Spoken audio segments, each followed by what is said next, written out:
小犬台风越晚风雨越明显，高雄、台南宣布今天晚间6点钟过后以及明天停班停课哦。那么因为这个台风的威力真的是不容小觑。先来看到的是台南七股有间公庙，近日正准备举行建交庆典，碰上了台风，4层楼高的木造牌楼遭到了9级强风吹垮。 那么，连搬来防台加固的大石也位移了。另外呢，是在高雄旗津，则是有露营区，上回连着2个台风重创，损失上百万。眼见又有台风要来袭，业者呢是赶快拆帐篷躲台风。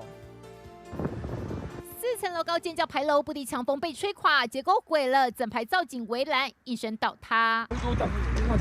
钢铁支架、木质装潢堆叠，现场一片狼藉，有的还砸向后方铁皮屋顶，成了受灾户。全部都移位。风力这强哦，所以较早恁就看石头咧，都在刷叮当啊。风有多强，连大石块都被吹到位移。昨天我跟他讲过 ，OK， 要拆6，一定挨个来了。台南七股龙山宫睽违47年举办建教活动，准备作业碰上台风，庙方搬来大石拉绳索加固，也请厂商拆除部分面积躲台风。 结果还没来得及拆，刮起9级强风，其中主会手坛被吹垮。转往高雄海边，海浪汹涌。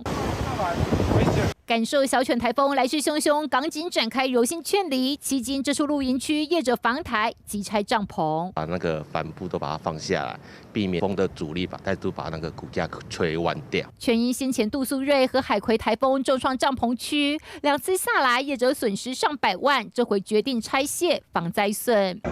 防范小犬台风带来强风豪雨，高雄山区也进行预防性撤离，增文水库则提前调节性放水，严阵以待。记者黄富琪、庄启渊，台南、高雄综合报道。